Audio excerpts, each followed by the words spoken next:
So good morning, afternoon, and even evening, everyone, depending on where you're based. On behalf of Fourth Wall, a very warm welcome to all of you who have joined us today for this discussion on building a magnetic culture. My name is Camilla MacDonald. I lead business development at Fourth Wall, and I am your host for today. Today, we're live in conversation with a fantastic panel, Rick, Kate, Dan and Mark, four of our contributors from our recent employee experience white paper. And today we're going to bring to life the themes from the white paper and talk about what we mean by a magnetic culture and why this matters now more than ever. The power of human connection and in-person experiences to support and create culture, getting the balance right between human and digital, and measuring success. So we'll run the conversation for about 40 to 45 minutes, leaving 10 to 15 minutes at the end for Q&A. So please do put your questions in the Q&A box as we go. And if you missed the white paper, don't worry. At the end, we'll provide a QR code so you can download it. And after today, we'll share a link to it and to a recording of today. So let's now turn to our panel. And please, folks, introduce yourselves. Over to you, Rick. Yeah, thank you, Cam. Hi, everyone. Good morning, good afternoon, and good evening. My name is Rick Jackson. And I work at DHL Group. I look after the culture of our organisation across the world. We have 600,000 people spread in every country of the world. And I look after, for the past years, I've been in the company 23 years, but I look after the whole employee experience from the moment that people start to the moment that they may leave or retire from our organisation. Whether that's talent management, whether that is change, whether that is diversity, equity, inclusion and belonging, L&D, all the learning and development in our organisation, plus the digital base that sets that on fire. So everything digital that sits in the employee experience also sits with me. I'll hand over to Kate. Hey everyone, I'm Kate Smith. I am an executive director in CBRE's consulting team.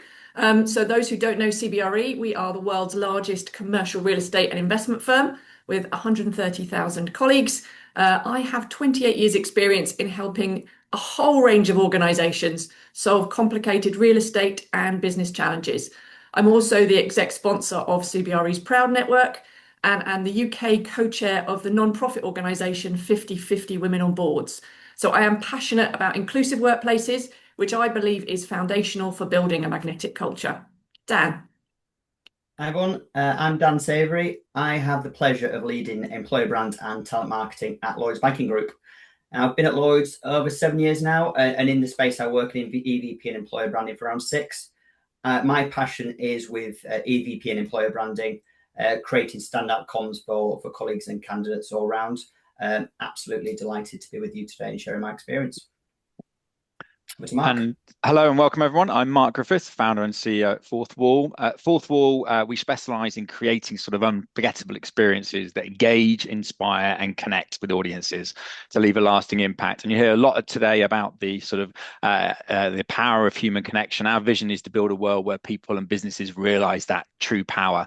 And we believe the emotional impact of that human connection is vitally important. My background's in theatre, and so I've spent my whole career bringing stories to life and breaking down the barrier between actors, clients and their audience. Fantastic. Well, thank you very, very much, folks. So let's start by talking a little bit about the context that you're all operating in, because that really matters. We know that transformation now these days is no longer a moment in time. McKinsey's latest research describes it as a permanent state, one that requires constant agility from organisations and the people inside them. And the human cost of that is now harder to ignore.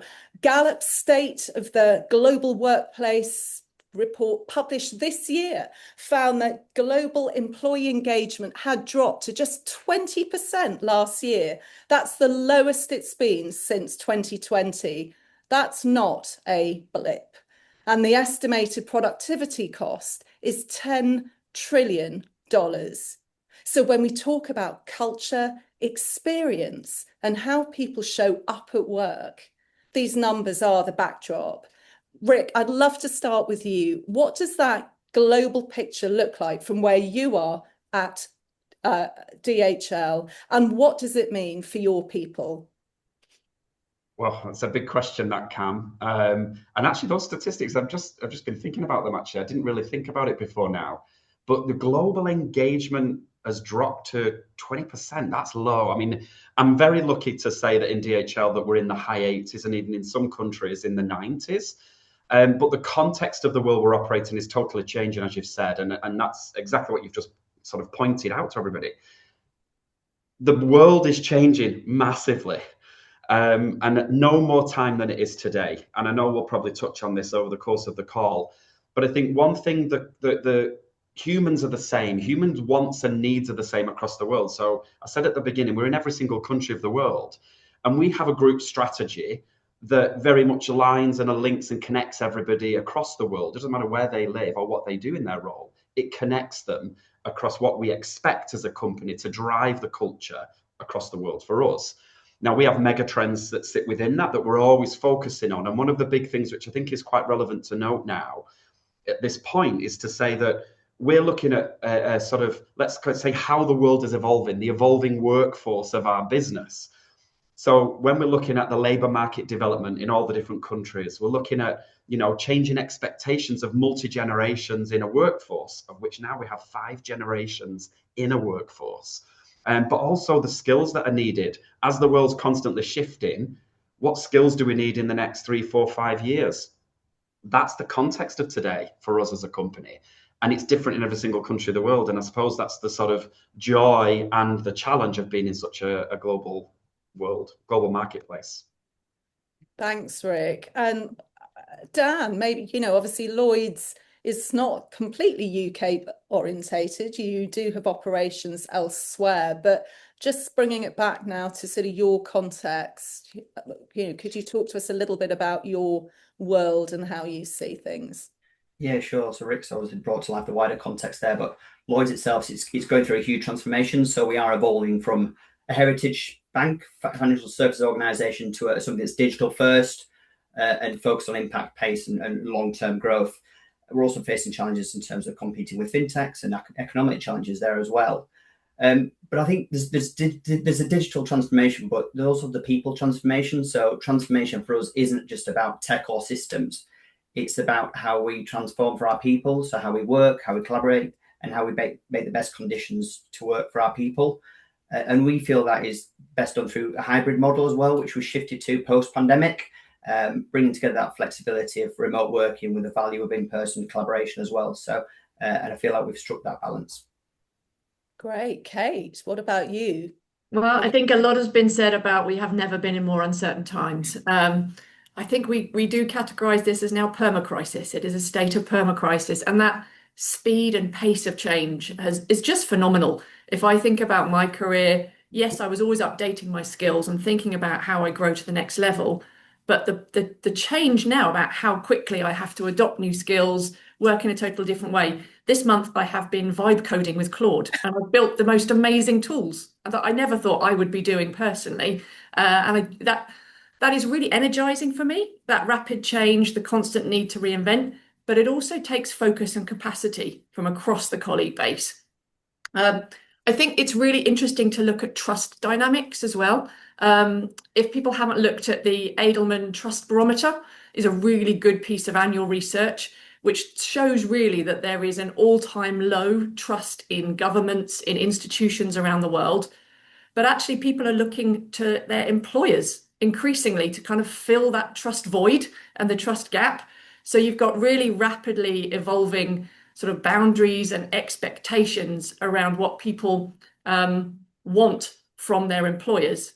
And really the focus from companies needs to be how to build that resilience. So resilience in individuals, but also resilience in organizations. I think your comment there on the impact on people is actually really profound. And there's clearly very much a kind of more human version of this that's playing out under all of this. We are, by many measures, lonelier and more disconnected than I think we've ever been. And that's not just a, shall we say, social phenomenon. It's very much showing up inside the organizations in the way that people relate to their work, to their leaders, and to each other. I think it's fair to say, this human connection is not a nice to have, and I think it never was. And that's exactly what drew us here at Fourth Wall to explore that in our recent research. In-person shared experiences are, we see it, one of the most powerful tools that we have for rebuilding that sense of belonging and creating cultures that people genuinely want to be part of, what we'd call a magnetic culture.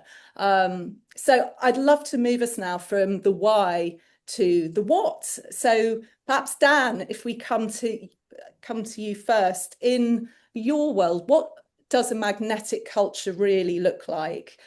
And here I mean not the aspiration, but the reality of what you're trying to build. Okay, get the big question. So I think it means creating a space where colleagues want to come together, learn, grow, and build connections, but also one that makes them stay.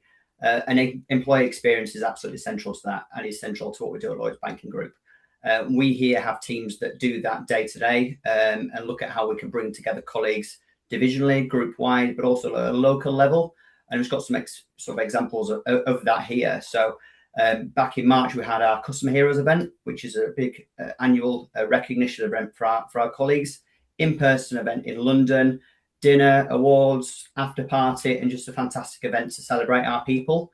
But that's also streamed live to over 65,000 colleagues, so everyone can feel a part of that. At a more divisional level, I've personally been part of what we call Drop Everything and Learn Deal Days at Lloyds. Just a moment where we can all drop everything day to day and focus on a key piece of learning. Just a great moment for everyone to learn something new, but also a really good opportunity to build connection. And probably more of a local level we do as well is we have family fun days. So we have events where everyone can bring their loved ones in, they can see their offices, but also it's a really fun and interactive events just to bring the families along. So I think there's 3 different examples there of how we do employee engagement, and all contribute to the success of our culture. I think those are just brilliant as ways, as you say, to build culture through learning, through acknowledging achievements, through that sense of community. Brilliant. So turning to you, Rick, you've been at DHL, as you said, for 23 years. It's hard to believe, really, when I look at you on the screen now. What would you say it is that's kept you there and kept you engaged? And how has that experience shaped the way that you are building culture at DHL today? Yeah, very nice intro there, Cam. I started at DHL when I was like 10, 12 years old. Well, what's kept me is the way that our company looks after its people. And I think when you introduced this section, you were talking about human connections, not the nice to have. It isn't. And you can see from the introductions from Dan and Kate, what's really encouraging is the fact that companies like ours are still looking at things like a transformation is more than tech, which is what Dan said. It is. It's about the human piece that sits behind that. Tech shouldn't drive everything. It's my biggest bugbear at the moment. Tech shouldn't be driving everything. We should be deciding what we need to be able to use. And what Kate said about the low trust in employers, and we're trying to fill a gap and put a safe space in. And that's what's sort of kept me, let's say, over the course of the last 23 years in DHL. This familial sort of culture that we've set up, this sort of psychologically safe space, whether it's through L&D, whether it's through our alliances and diversity positioning, which has been touched on briefly as well. That's what's kept me. It's given me a purpose. It's given me the strategic purpose and mission of our company has held me together. And the experiences I've had, which have been in person over the last 20 years, is what's kept me driven to want to bleed red and yellow, let's say, which is the big thing that we would always say in the company. It's what drives our engagement. It's what drives people to stay together. is how we work as an in-person team to drive the sort of, let's say, humanness of how our strategy comes to life. That's what's kept me. That's, I suppose, what's done it. And I love what you said, Dan, there about these drop everything days. All it's done is got my mind going down. I'm thinking, oh, okay, this is actually really interesting. But yeah, thank you. But yeah, that's it, Cam. No, that's great. And actually, I'm reflecting on one of the things you said there about people feeling very much that work is their safe place, which, given obviously the context that we talk through, seems even more important now. Kate, that speaks very, very much, I think, this concept of a safe place to what you said earlier about the need for resilient organisations and people. Could you just elaborate, please, on that further? Sure. And I think if I look at some of the things that have kept me at CBRE, keep my colleagues, and how CBRE is continuing to build that resilience in individuals and organisations, I do think purpose is core. Having a genuine commitment to things like sustainability and inclusion, and really seeing the values that you hold personally reflected in the values of your employer. And those values are upheld in actions every day. They're not just things that are written on a screen somewhere. They're really enacted and come true in the organisation. Rick touched on psychological safety. That for me is such a key thing that we've all got to keep working at. Supporting colleagues in all different life stages and paths. You know, we have a childcare allowance, we have a coming out guide, supporting individuals through gender transition, focus on financial well-being, on menopause. There's so much, again, to create that sense of safety within an organisation and supporting everyone's different paths. Learning and stretching, like having the ability to constantly learn, evolve, stretch into different parts. That internal mobility, which I think organisations historically haven't been great at. How can we get people moving around the organisation and flexing different sort of mind muscles? And of course, having amazing workplaces. Not always as lovely as the office I'm in. People are based in client sites, mobile techs, all kinds of things. But how do we create great places that people go to work? And I suppose all of that is around human connection as well. So how do we bring people together? That togetherness for me is a form of resilience. I think humans, you touched on earlier about the kind of loneliness, we've kind of evolved into being in our individual boxes and behind our individual screens. The more we bring people together, the more they're going to be resilient through really challenging times. I do think you saw a real focus on employee experience and engagement during the pandemic. And certainly from a real estate perspective, lots of decisions were being made based on employee experience. That probably has moved backwards a bit as we've moved post-pandemic and beyond. And maybe now there is a growing gap that I'm perceiving kind of society-wide between CEOs and employees. And I think there's a concern that I have around that growing gap. Well, I think, to be fair, Kate, you're not the only one. And actually, there's a huge body of research data that really highlights that gap. And it certainly seems to me that this idea of having zero distance between leadership and employees, who are really the internal customers, if you like, really matters now just more than ever. I guess turning to you, Mark, you know, one of the areas that Fourth Wall is active in is in the emerging talent space, where we are bringing to life the culture of the organisations that we're working with, whether that's on campus, at careers fairs, or at industry events. So I'm curious, really, you know, just listening to all of this, how do you see these themes playing out in the work that we're doing every day? Yeah, of course. I think we, from the get-go, that we're in unprecedented times, and I think, you know, that's even more acute.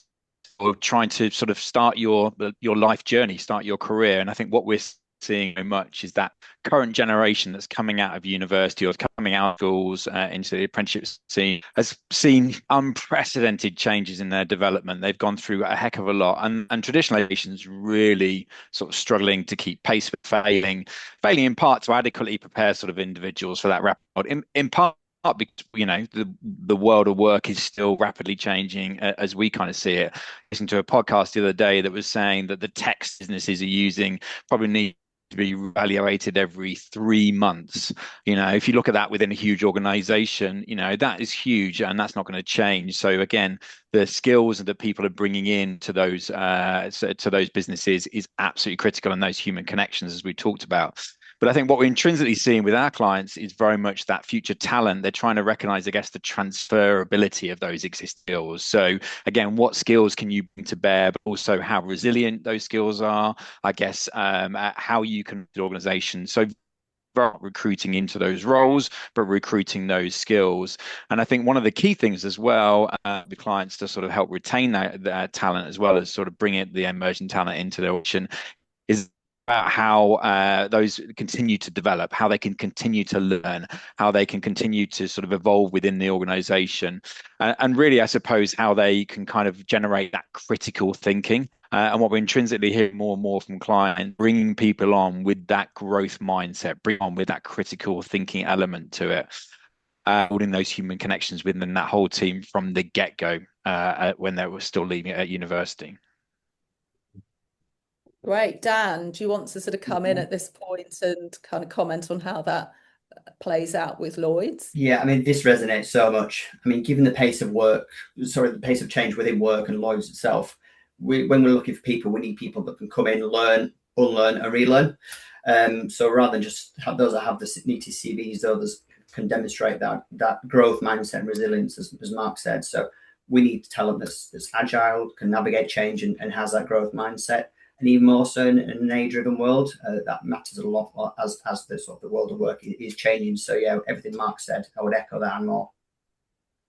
Great. So look, just moving us on then. So we've explored what a magnetic culture means for each of you and why that matters just so deeply right now.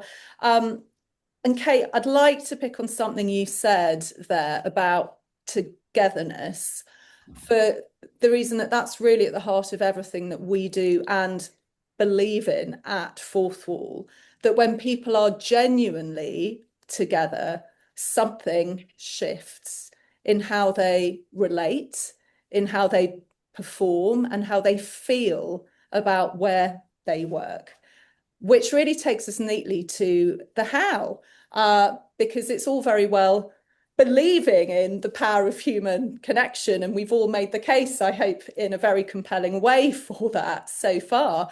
Designing for it, however, is another matter.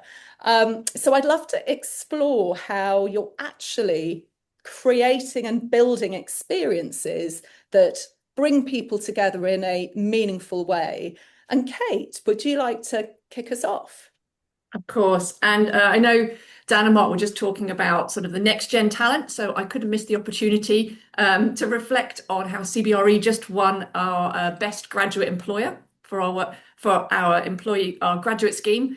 And one of I think the cornerstones or components of what makes us a really attractive employer is the promise and the experience of our workplaces.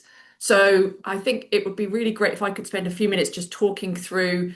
We have lots of amazing workplaces, but where I am today, and I'm sort of sat in a place that you can see people using it, is Henrietta House. It's our UK HQ. And there are so many things that we've done in this building to really create a culture shift and a really magnetic experience. I think you start by thinking about designing a workplace for the organisation you aspire to be. The workplaces can be a great catalyst for cultural change. So don't design for who you are, design for who you want to be and become.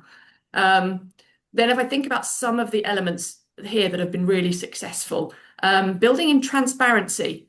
So there's not many visually private spaces. So there's not behind closed doors culture. The ground floor is permeable. The meeting rooms are generally glass. So there's a very openness, and that really nudges a transparency in behavior. We've removed a lot of hierarchy and ownership of space. So no owned offices, no assigned desks. Again, kind of removing some of the hierarchy and creating a more democratic kind of feeling organisation. We've improved the vertical and horizontal connectivity. So all the different parts of the organisation can flow and meet and better serve our clients. We've designed lots of inclusive spaces, full accessibility, including designing for the mind and neurodiversity. So everyone feels welcome and that they can belong and that they can thrive. It's a WELL Platinum building. So actually you've designed a building which makes you feel healthier, happier, and more productive. And there's a science behind that now. And there's a choice of spaces. So people can find the right spaces if they want to connect or if they want to disconnect. For example, we've got a really amazing library space on the top floor where people can go and work in silence. Our graduates and apprentices can go and study even in evenings and weekends. So the design, that kind of enabled by the behavior change that we plug into that and the activations around managing the building, means you have a better quality of interactions, whether that is big events, whether that's sort of one-to-one. It acts as a magnet and it helps us strengthen those organizational weak ties. If you look at the science of strong ties and weak ties, you really focus on how do you connect people who don't work together every day to create a really more important and high-performing business. But it's not just our own spaces that we're transforming. It's part of what CBRE does for lots of our clients. And actually, we've been part of the journey with Lloyds Banking Group in the transformation that you've undertook. Dan, do you want to talk to us a little bit about that transformation?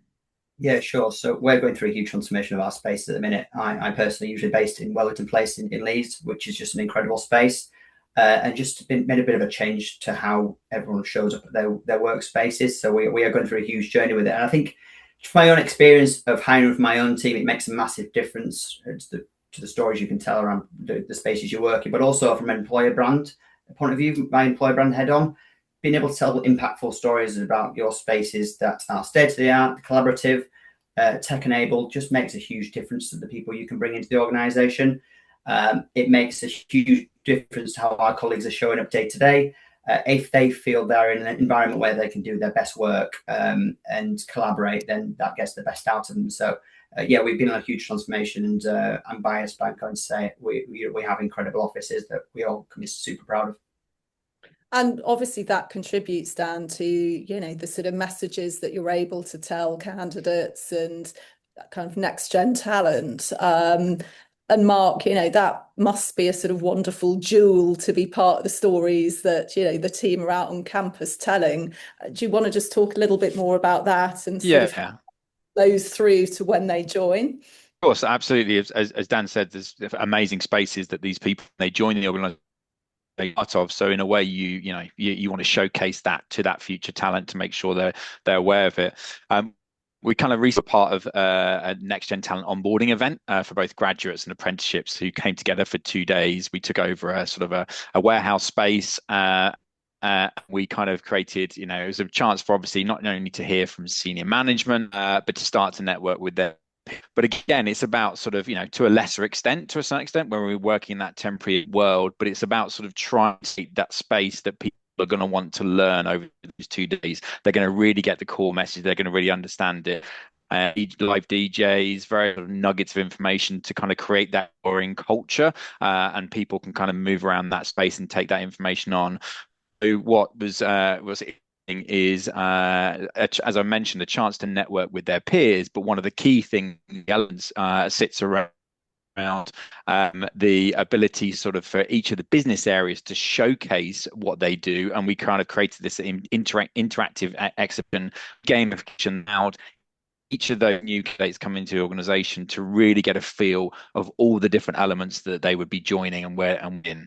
And I think that's the key thing, is having that red thread that ultimately, when we see them on campus, when we see them at our onboarding event, it mirrors everything that Kate and Dan had when they come into that environment. So Dan, anything else you want to add on that activation, which sounds amazing, I have to say? Mark's done a great job of bringing it to life, but it is an amazing event. So as I said, warehouse in Manchester, I think DJs, lights, interactive stalls, and it's just an opportunity for our leaders to speak to our new graduates and apprentices, and to share their experiences of Lloyds.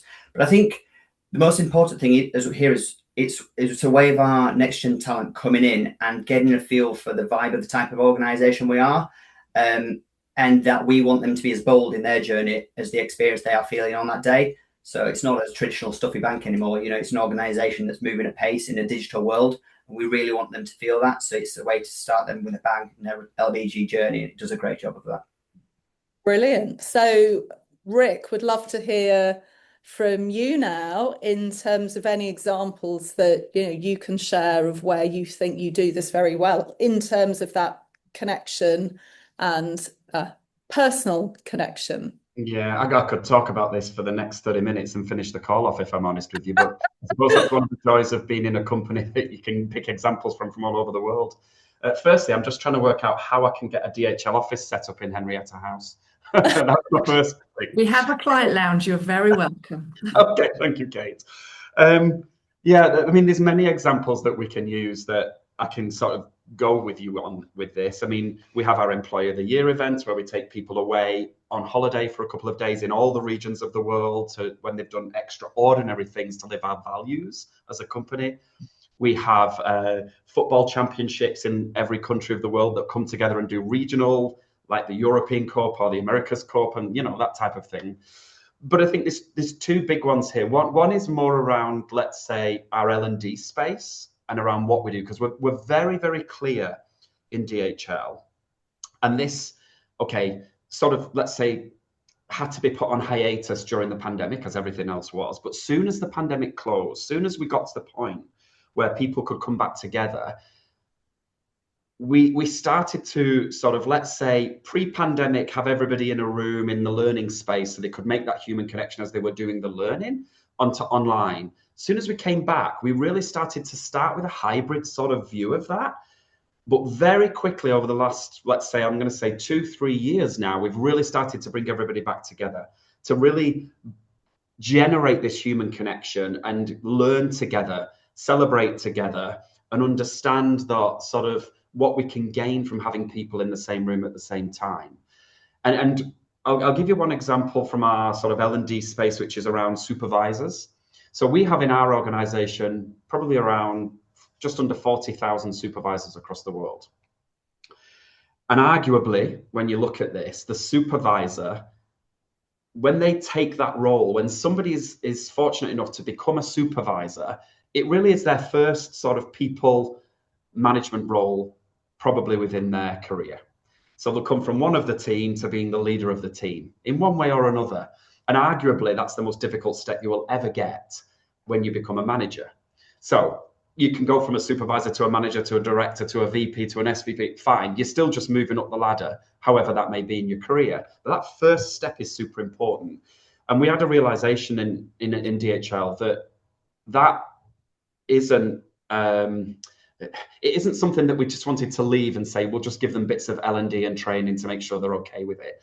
We wanted to find a business school. We wanted to find an MBA, let's say, program that would help them a supervisor layer, and we couldn't find one. So we built our own internally, but we built a program that covers 18 months where they have, let's say, 10 days over those 18 months where they come together from a regional level, from a country level, depending upon language, but we bring them into a space where they can connect. But the biggest element of this is the end. Because one of the things that we realize when you get to the end of this 18 months is that many of our supervisors may not have been through some form of prom, graduation, that people get during college or university or school even. And we realized that people hadn't had that experience. So we built into the program, as part of the learning, a graduation ceremony at the end, cap and gown, everyone gets to throw the caps, but gives them some form of engaging sort of, let's say, finishing position that can celebrate the fact of what they've been through over the past sort of 18 months. That becomes very, very special. And it's one example that I believe I want to shout about every time I have any conversation with anyone around how powerful that is to bring people together in that space, to see that, to be able to be part of it. And that's just one sort of L&D. I mean, the other thing I'll just briefly touch on before I hand it back is we're in a position in DHL now where we're looking at in the belonging space. So we have a sense of belonging as the emotional outcome of our strategy, our corporate strategy, is what do we do with alliances across the world? And by that, many companies will call them employee resource groups, even business resource groups in the business. Kate said that she's part of the Pride Network in the UK or the sponsor of the Pride Network. It's great. We have built now a structural position in our business where we want to bring the communities together more so, with more of a purpose, with more of a structure, with more of an idea of what we can gain out of that, providing that safe space, providing that psychologically safe position. And we're trying to sort of bring to life these alliances across all the diversity and inclusion pillars that may exist across the world.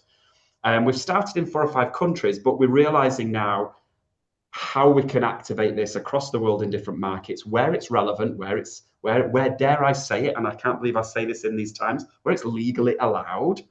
But the positioning of this, of bringing people together, driving a community, being part of that safe space, again, attaches people to a company. It makes people want to join a company. And certainly the generation of today that's what they're looking for.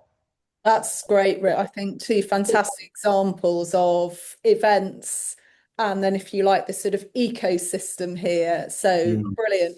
And you touched on earlier, the role of technology in all of this. We've deliberately concentrated so far today on human connection, but I think it would be remiss of us not to spend a few minutes just talking about the huge role that technology and digital can play. So, Mark, perhaps kick us off. Could you give us your thoughts on that?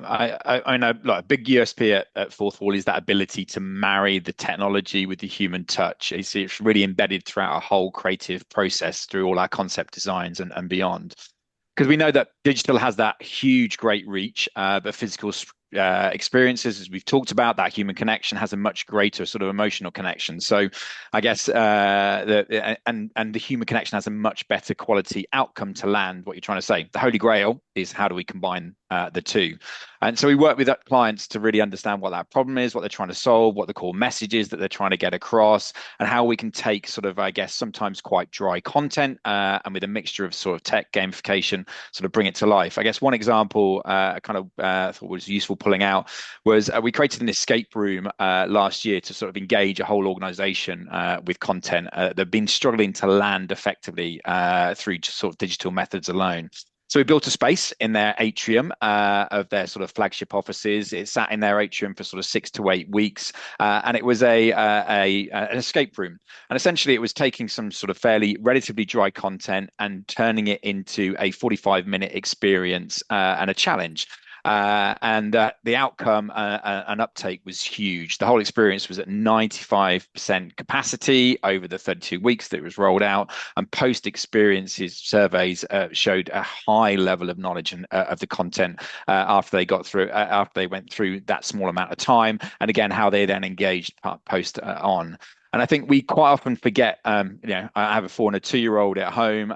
Learning through play is such a critical part of life at such an early age. And we often forget that when we kind of come into the world of work and business. And again, dialing up that human connection, adding that gamification, and adding that play element, and adding that tech within it gives the ability to create great reach, but great purpose and great impact. Oh, that's great. Look, thank you very, very much. Just kind of moving us on.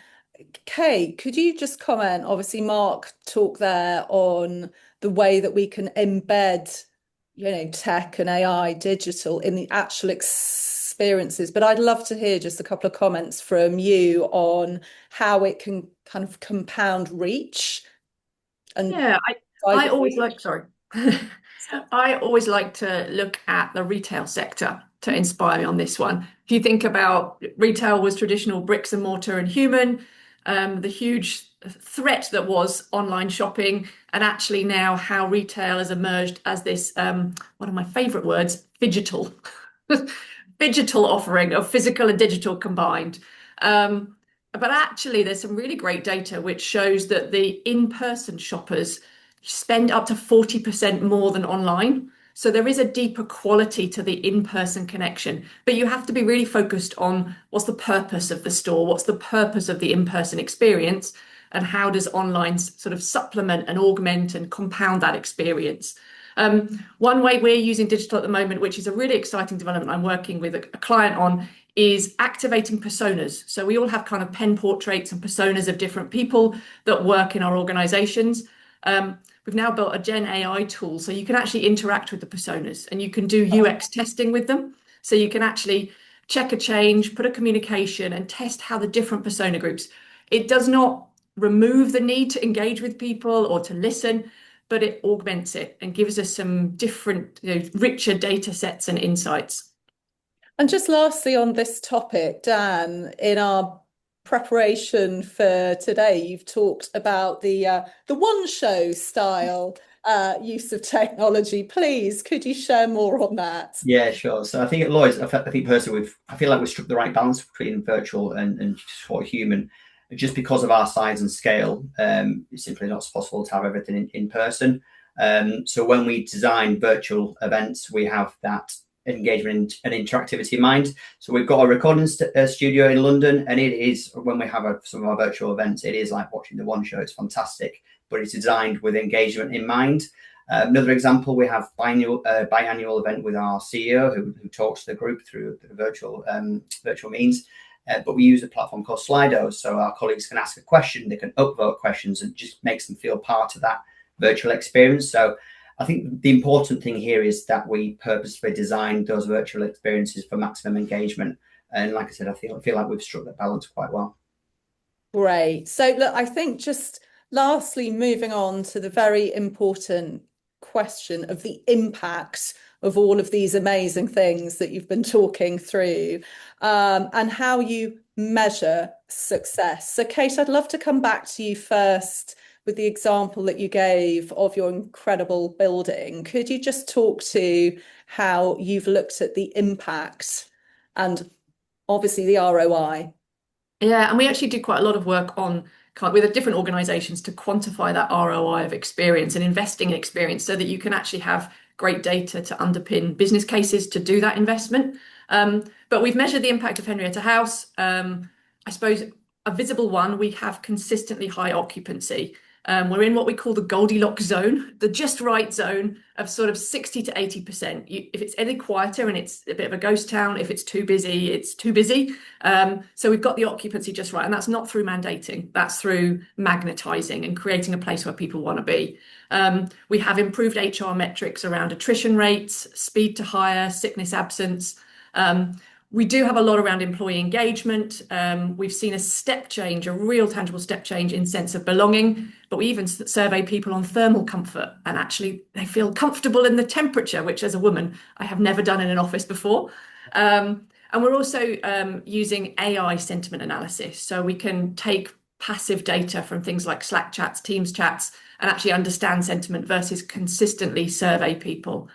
We're looking at measuring collaboration. We use Microsoft data to analyze the connectivity and the electronic footprint to show that the building pre and post refurbishment and move is providing more collaboration and more connection across the business. There's the base data of how well the business performs and actually creating a better business. My personal favorite is sense of pride. The number of people, and we're 5 years into this building, the number of people who still say, can I bring my mum in to show her where I work? Or can I bring my kids in to show them where I work? To me, that's the one that really gets me still in terms of a measurement of success. Right. And it actually seems to me that many of those metrics could be applied to individual events and activations as a, very, very clear way to sort of show that these add value. Perhaps coming to you, Mark, lastly, just to comment on some of the innovative ways that we're trying to help our clients see and understand the true value of events and activations.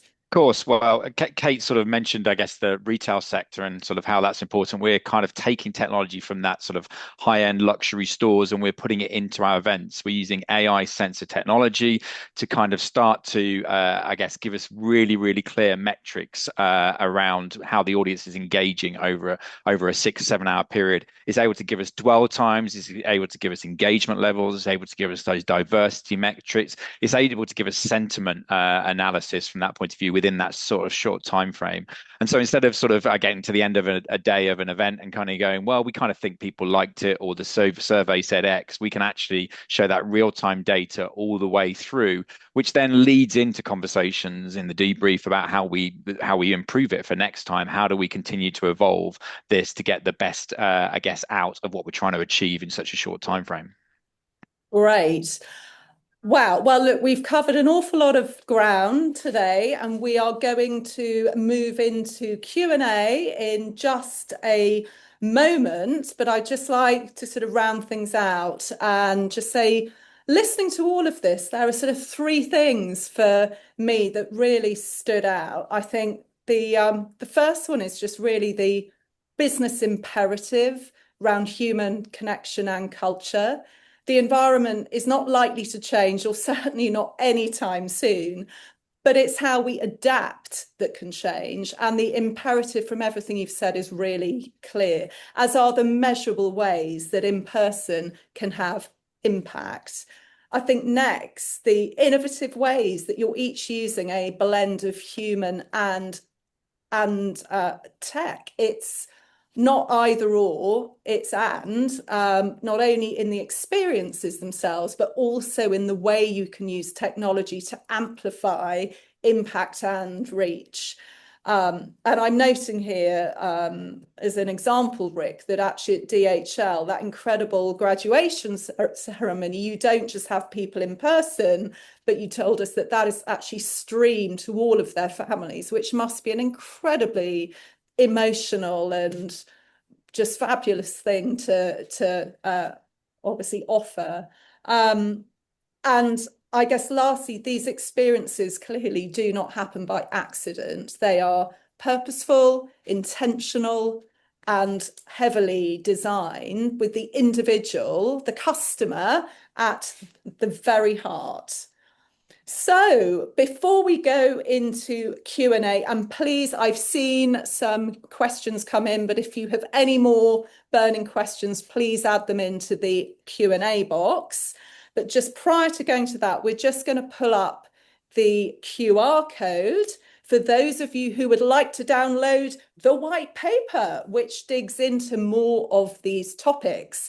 And just as a little advert to give you the chance and time to do that, this piece of research includes insights from our fantastic panel, along with other industry leaders from the likes of Lockton, British Airways, and other industries such as the retail sector and banking.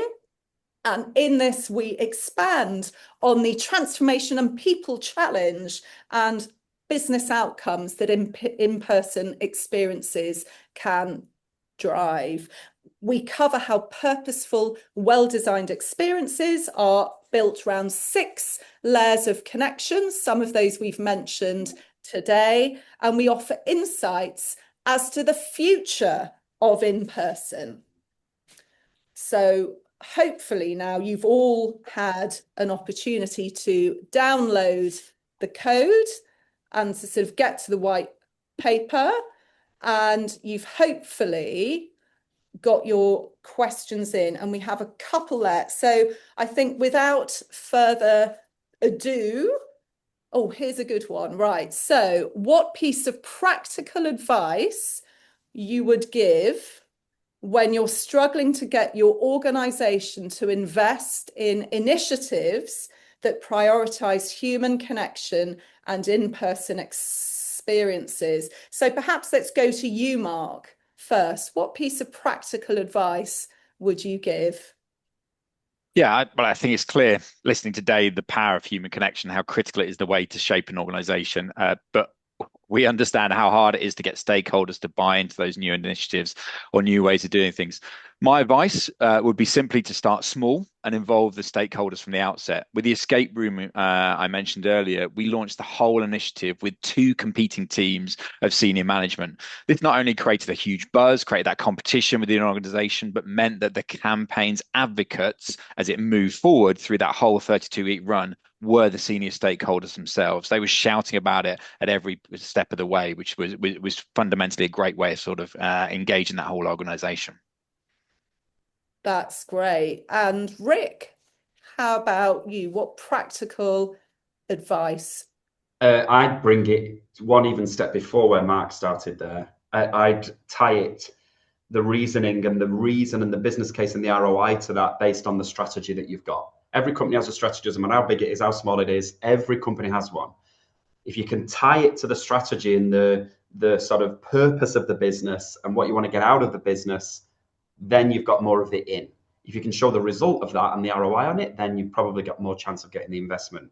But I wouldn't even try and just push anything until that's been done. Yeah, okay, that makes sense.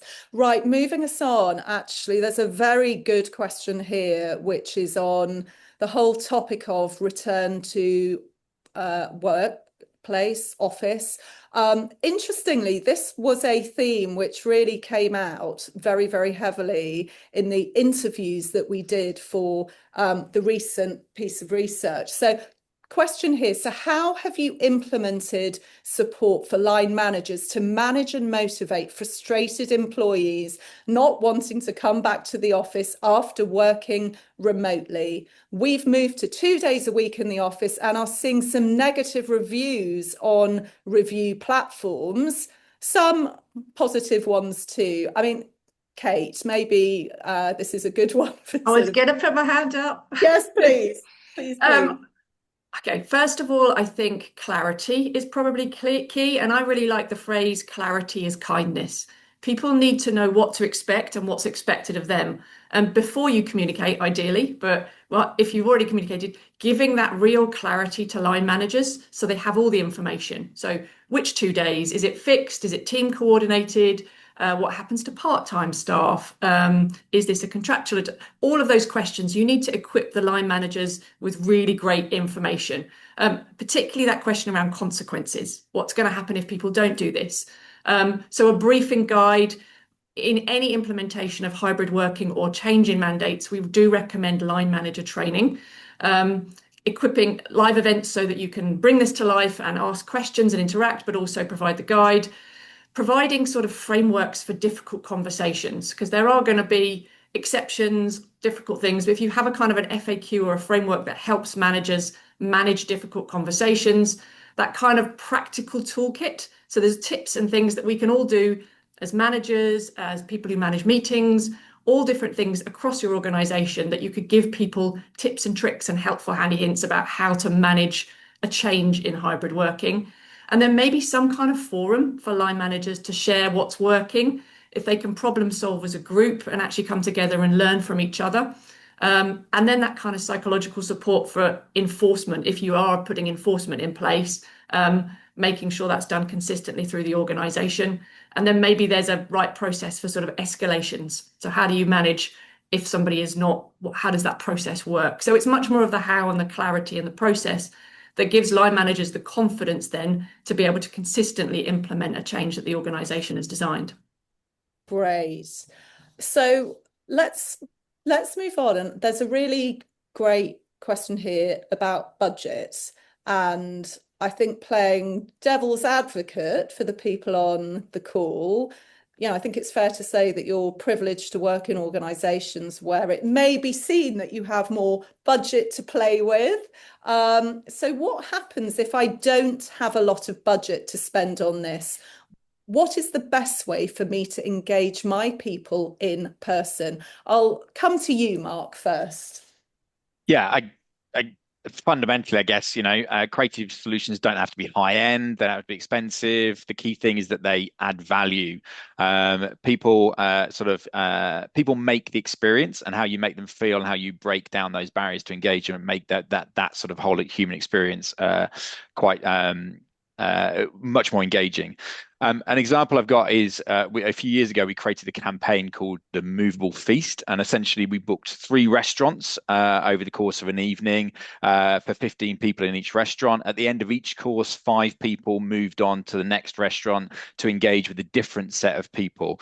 It just created that fun buzz of an evening. It wasn't any different than sort of putting 45 people into one space, but it just created a different dynamic, creates a different mechanic to the event, and creates much more deeper conversations, remove some of that awkwardness that some people maybe don't want to sort of network in a room, or they get stuck next to someone they don't necessarily want to talk to. And so it drove a much greater cultural awareness of the business as they did it. And the campaign was so successful that it's continued to run 10 times now since. So it don't have to spend the earth. There's no such thing, as doing that. We can always find ways to engage people with that human connection without spending lots of money. Great. Dan, have you got some comment here? Yeah, I think just some practical. You don't need a big budget to create that in-person engagement. You need intent, consistency, and ownership. So firstly, use what you've already got, your own spaces. It could be local community venues even. And it's more about the experience you design than the place it's held, I think is the first thing I'd say. The other thing I'd say is make it people-led, not company-led. So ask your teams to host sessions, lunch and learn, skill swaps, show and tell moments, just small events like that you can implement. And then it's about creating a rhythm, not one-offs. So I think a regular cadence does more for your culture than big one-off events. So you definitely don't need big budgets to create that experience for colleagues. I mean, that actually leads us into, Dan, another question that maybe you want to sort of build on, which is, in such a fast-paced and evolving space, what's been most impactful in helping your people stay connected, keep growing, and feel energized to build their careers with you? Maybe, Dan, just coming to you, do you want to sort of build on the points you made? Because maybe that's part of what you're thinking here. Absolutely. And in-person events play a key role in that, right? So if you are, and it's not just the big organized events, there's some of the smaller ones where you're able to make connections and talk about your career and your experience. Learning at Work Week is another example where people come together and learn new skills. So in-person events are absolutely a crucial part of how people feel engaged and want to stay and build that culture. So yeah, I would say from smaller events to bigger events, it all plays a huge part. Okay. I guess on this whole topic of employee engagement, someone is keen to know, what are the signals, if any, that employees are disengaged? Now, to be fair, Rick, you commented that you are experiencing very high levels of engagement, but what would need to be true for sort of you to start to see that fall? I mean, what would you need to see, and what would be the signs? I think it's anecdotal. We know when people are disengaged. You will know when people are the disruptors. You can see the sort of passiveness of that, which is actually more dangerous than being disengaged. The antipathy to things, the sort of positioning of how the teams are working, immediately. Now, we get feedback from events, we get feedback from learning interventions, we get feedback from our employee opinion survey that we do every year, from our Great Place to Work survey that we do every year. We have a lot of feedback. We're a feedback culture, so we know from what people tell us. But actually just having the conversation, if people are disengaged. We have one mechanism in our business, which is a performance dialogue that we do every morning in our teams all over the world. And the first thing they ask their team is, how are you doing? And we're open enough to say, okay, in the middle ground, or not okay. And that prompts conversation, whether it's around disengagement or just somebody's having a bad day, but it keeps that moving. So the managers do know when their teams are disengaged. Okay, great. We are nearly out of time. I'm going to sort of draw us to an end in just a moment, but perhaps coming to you, Kate, we've got a question here. What's the best employee engagement activation that you've ever been involved in? This is also a very simple one that everybody can do. We introduced this. I was 4 years as the co-chair of our women's network, and we introduced a coffee roulette. And it's just the most simple thing. People volunteer, they go onto a spreadsheet, and then once a month they get matched with someone randomly, and they can come together if they're physically based in the same location, or they can connect virtually. And we've connected more than 3,000 people in the organisation, and that's just in the UK. We've now expanded it across different geographies, and it's just half an hour where you come together with someone you don't know in the organisation and get to know them. And the stories that come out of that in terms of friendships, business development, people who've really helped people in a crisis in a very strangers connecting way. So go and implement Coffee Roulette. It's been one of the real game changers for us. I think that sounds fantastic. So look, I think we are at time. I can see there's one last question, but perhaps that's something that we could follow up with afterwards. So please, let's just draw things to a close. My hope for all of you who've joined us is that you're each leaving today's conversation with something concrete, an idea, a question, or even just a new insight that you can take back and actually do something with. A huge thank you to Kate, Rick, Dan and Mark for your openness and generosity. And thank you to everybody who's joined us. And we hope to see you again very, very soon.